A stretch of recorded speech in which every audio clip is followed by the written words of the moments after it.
Hi again, Lucia Palazzi here with Podcast 360, and our topic today is the history of Galena Park. I have a very special guest with me, Mr. Sam Harris. How are you today, sir? I'm doing great. Thanks for being here. No, thanks for inviting me. So let's start from the beginning. I've only been in the district, this is my 7th year. So I have a lot to learn when it comes to the history of Galena Park. So how did you come about, making this your home? Wow. Well, a long time ago in the 80s, this was my first job here in Galena Park I.S.D. It's the only place I've ever worked. I went straight through undergraduate and graduate school at then Southwest Texas State University, now Texas State, go Bobcats, and was looking for a job back in the Houston area. It's where I grew up. I grew up in Spring Branch and happened to interview with the personnel director at Texas State, Larry Parkerson, and he told me that there was a job open at North Shore High School. I should come and interview with the principal. I won't go through all of that, but I came and interviewed with the principal and subsequently got the job and started as choir director at North Shore High School in the fall of 1985. It was interesting and kind of not what they told me it was going to be. We started off with about 39 kids in our choir program. I kind of call it a choir and a half. I had 9 girls in a beginning 9th grade girls choir and everybody else in one mixed choir class. I actually had to teach below level freshman English because there weren't enough English teachers at the campus. They needed another unit, and the person who was supervising principals told the principal, well, make your music people do it. They don't really do enough anyway. Wow. And so the assistant band director and I each had to do an English class, and I ended up with below level freshman English, and he ended up teaching sophomore English because he had more hours in English than I did, but it was because he kept having to repeat English even though I had a 4.0 in English. I knew when I came that I wanted to have a great choir program and build a great choir program because that's the only thing that I knew through my history. And so we moved from those 39 kids to a little over 200 in my first 2 years. We got an assistant director. The program continued to grow. We got another assistant director, and kind of by the time I was about 11 or 12 years into the job, we were at over 500 kids in choir at North Shore. Dr. Neely, Shirley Neely, was our superintendent, and I was kind of part-time coordinator, doing that and still being head choir director at North Shore. And then I think it was it had to have been in the spring of 2000, she called me into her office and said, things are going too well, the programs are really big, I need you to do this full time. And I kind of got a ghast look on my face and went, and she goes, oh, you're not ready to leave your kids yet. And I went, no, I'm not. I'm supposed to be a teacher. That's what I'm supposed to do. And she goes, well, go home and think about it tonight and come back tomorrow. Wow, okay. So I bet that was a sleepless night. Yeah, exactly. So I came back the next day and said, well, I'll think about it if we do this, this, and this, thinking she would say no to something and I could stay being a teacher. And she goes, okay. So I took the job, and by October of that first year in administration, I already written my resignation. I was supposed to be a teacher and I didn't like it, and I knew I couldn't have my job back, so I was just going to go and be a teacher somewhere. And things got a little better and we had a bunch of new teachers, and I thought, well, maybe my job is to teach people how to teach. And I did that. We started building the programs. The programs on the south side became just as good as all the others. The standards continued to go up, and wow, here I am now 20 years being fine arts director. So 35 years in Galena Park ISD. Wow, super successful. The teachers have been. So can you give me some insight on the history of our district and, how did it start? So since you're saying since I've been here so long? For 35 years. That I'm so old? Of course not. No, I was 14 when I started as choir director at North Shore. Wow. I mean, a lot of the stuff I've learned is just talking to people over the years about the school district and where it kind of came from.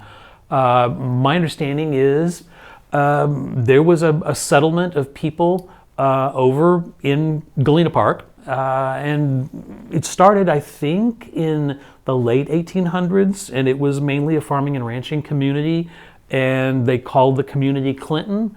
There was a school over there after the turn of the century into the 1900s, and somewhere around the late 20s, that community wanted to incorporate and form a town. It was called the community of Clinton, and so the Clinton Common School was the first grade through 12th grade school over there. Well, they found out there was already a post office in Clinton, Texas, so they were turned down by the state of naming the town Clinton, so they incorporated and renamed the town, or named the town, Galena Park, after the Galena Signal Oil Company, which was just being built on the then beginnings of the Houston Ship Channel.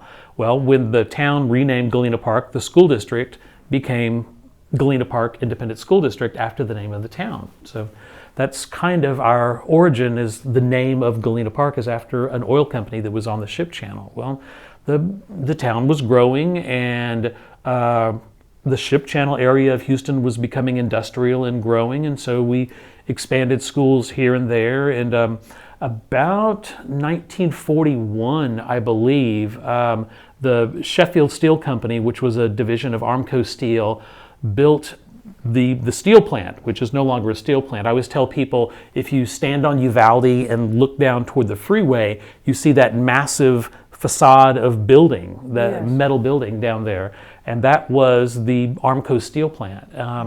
And it opened in the early 40s and was one of the largest steel plants in the United States, and employed thousands of people, and most of the people on this side of the county. Well, over like in Woodland Acres and in Jacinto City and Galena Park, places you'll find just kind of rows of these same size little homes, little square homes. Well, those are actually owned by the steel plant, and they rented it to employees who worked at the plant. That's fascinating. And so North Shore Steel is still over in the Woodland Acres area. Yeah, I think that's just kind of selling steel. It's not like a steel mill. Okay. So they're probably collecting scrap and doing that kind of stuff. But no, it's nothing related to the original Armco Steel that was that massive plant. But that plant was there, and more people came to this side of town, and Woodland Acres developed, and Jacinto City. The little area over by Cimarron Home-Owned Estates was probably one of the first little subdivisions on this side of, I guess back then it was Highway 75 that ran to, 75 went south, Highway 90 that was going to Beaumont.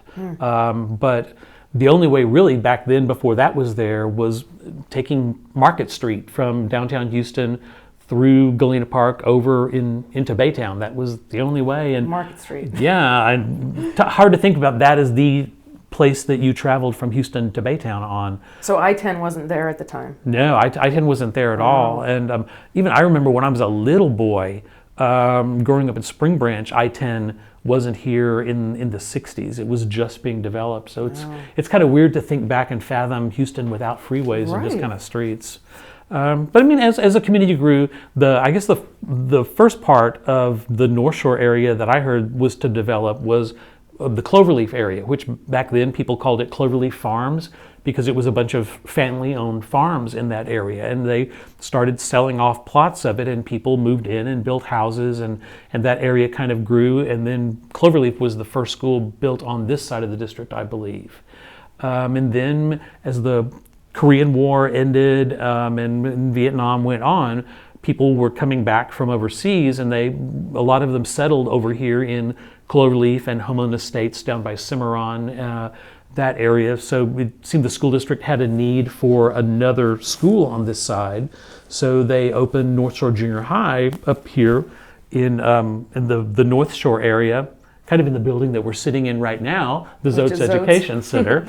But this was kind of the end of everything. Before they built this school, there was nothing but woods and swamp over here.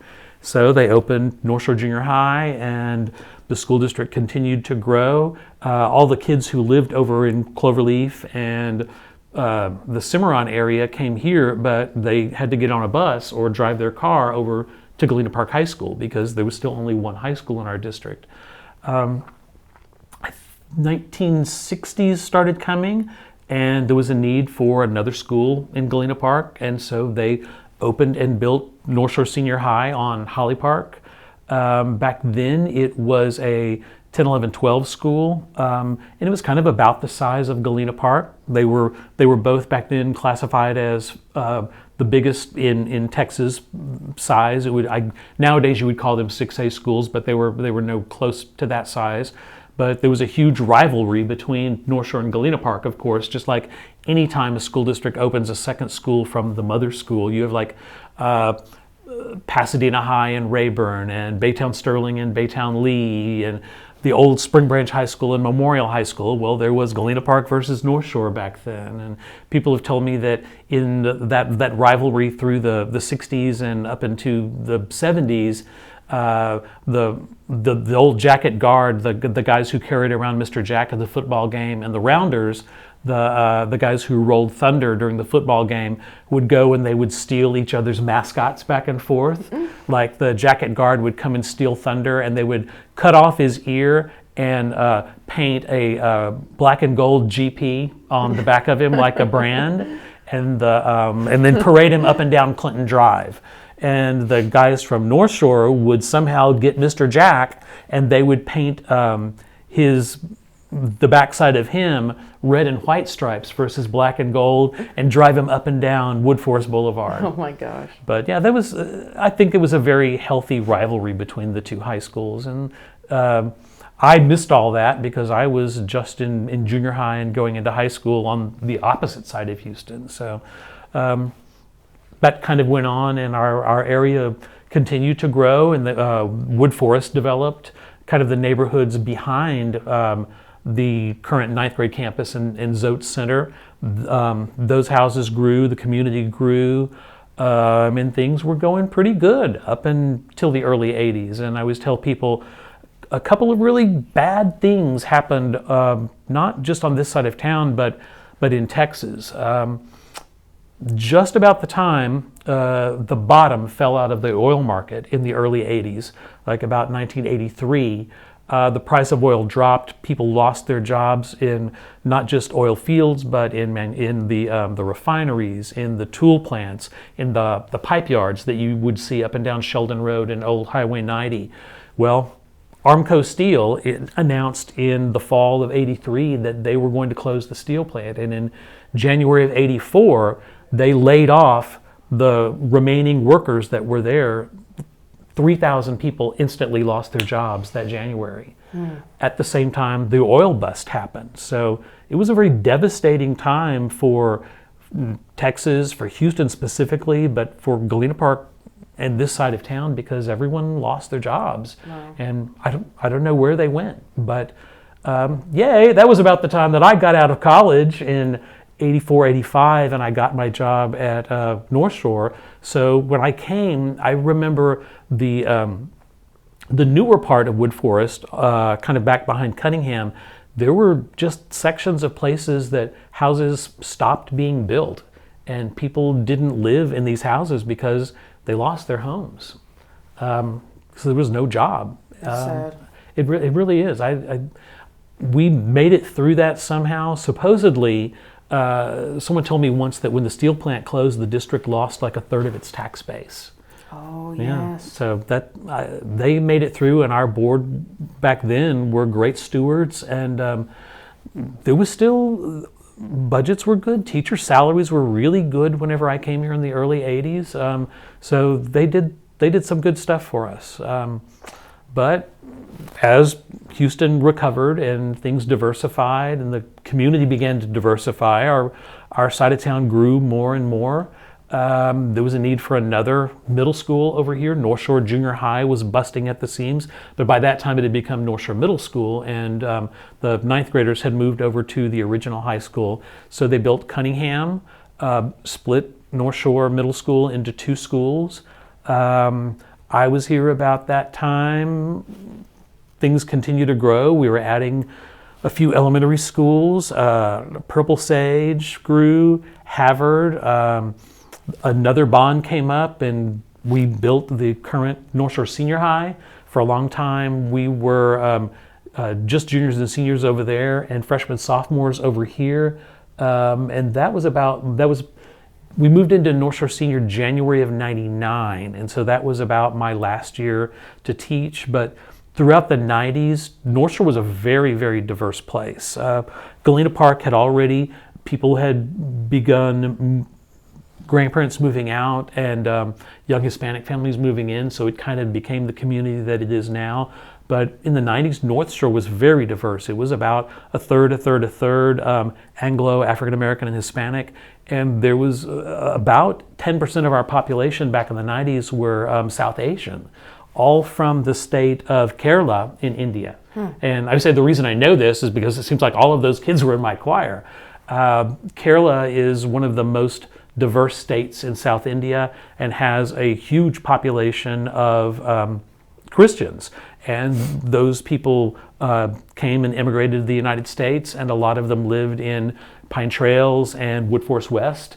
And they went to church and sang in choir, and so they sang in my choir. And I learned to love Indian food, and because Indian boys are just like anybody else when they're 14 years old. As a teacher, I learned about every bad word there is in Malayalam, in the language that they speak in South India. But that was a great time to teach and work in Galena Park ISD in the '90s. But Dr. Neely had other plans for me, so I came to the administration building and continued to work as our school grew, and we added Sam Houston and Williamson Elementary School, named after her.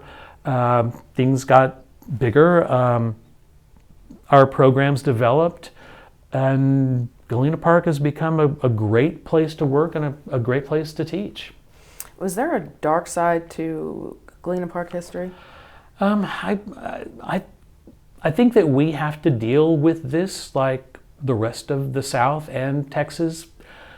Yeah, like the rest of Texas, Galena Park had segregated schools, and Galena Park integrated really late, and I don't know why, but for up until 1970, there were separate schools for African American kids. It was located over in Galena Park in the Fidelity neighborhood, just past the Fidelity Manor neighborhood, and those kids had to go to that school. They didn't go to school with everybody else, and that's a dark side of Texas that we all have to realize happened. As modern people in the 21st century, and I guess myself growing up in the 70s and 80s, I never understood that, and I never understood how that could have happened, but it did. And Galena Manor, the neighborhood over there were professional people who lived there. There were teachers and doctors and lawyers, but their kids had to go to a separate school. And I think that we have to go back and admit to ourselves that happened, and make sure that is a part of our history that we have to admit. And Fidelity High School, you should do a podcast on Fidelity High School, because even though it was a segregated and separate school, and what I believe with all my soul is wrong, there were some great things that happened for that kids at that school, and they succeeded despite all of that. Look into that history of that school and explore with some people, because Fidelity Manor High School was one of the great African American schools of Texas, and I think that we do need to celebrate that part of the darkness, because it was a great school. What do you see for the future of this district? Wow. And this area? Even though our neighborhoods have changed, and as neighborhoods change, and we have become an overwhelmingly Hispanic school district serving a vast number of kids who are economically disadvantaged. I mean, Texas does. 60% of Texas kids are labeled as economically disadvantaged. I think one thing that we've done in Galena Park ISD that other school districts haven't is we never lost what I always call the suburban expectation, that our kids deserve the same education as kids who live in master planned communities in other part of the city. And our board and superintendents have never lost sight of that. And they support our kids, they support our teachers, they support our programs. So our programs succeed.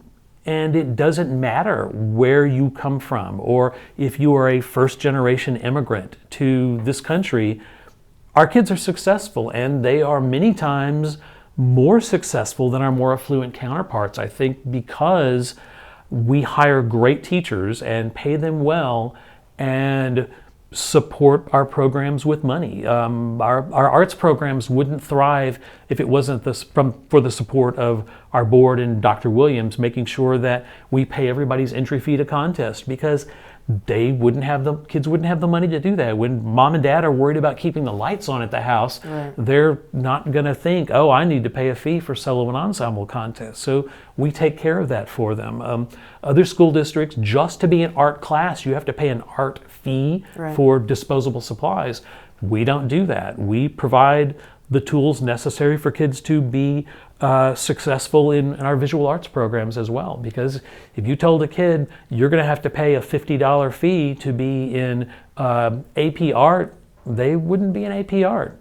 Yeah, well, we have the book bus that goes around too. Absolutely. And, that is an opportunity for the kids to read over the summer, whereas they might not be able to. Right. I mean, when mom, like I say, when mom and dad are both working, and maybe times older brother or sister is there babysitting the rest of the family, they probably can't even drive, let alone walk from where they, right, are to the nearest library. In 104-degree weather. Exactly. And I love what we do with the summer academy days. Those are also free of charge, right? Absolutely. The camps that we do for kids, yeah, just to get them involved and out of the house and off the couch and off the street. Doing something in, yeah, the summer that's fun and valuable. Those are just tremendous, tremendous things. I think we're on the right track to be a light to a lot of Texas. I get calls all the time from other fine arts directors and then principals from across Texas. I guess because I'm so old and I've been doing this for so long, 25 years in fine arts administration. But I mean, I've had leadership in our Texas Music Educators Association, and I'm past president of the Texas Fine Arts Directors Association. But people always call and say, how can I do this like you all do in Galena Park? And I said, it takes a commitment from everybody. So when they look at what we're doing here, the rest of Texas, they're looking in and going, this is something magical that you all are doing, and they want a part of it as their schools have changed. And like I said, you can't lose the expectation of excellence for the kids and make excuses. And I loved Dr. Williams when she came up with excellence in all, by all, for all. Mm-hmm. And I told her the first thing, I said, good gosh, that's what I've been doing my whole life, is everybody deserves the best. And my kids here in North Shore, and my kids in Galena Park, and my kids at Woodland Acres are just as valuable as any kid who lives in Cinco Ranch or in Kingwood. Yeah, it's the people, not the programs. Absolutely. Yep. Thank you so much for your time today, Mr. Harris. It was really great listening to you. Ramble on. No, come back anytime. No, I'd love to, and give people an insight into kind of what we do and maybe why I've stuck around here for 35 years. There must be something to that. Exactly. Thank you. Bye.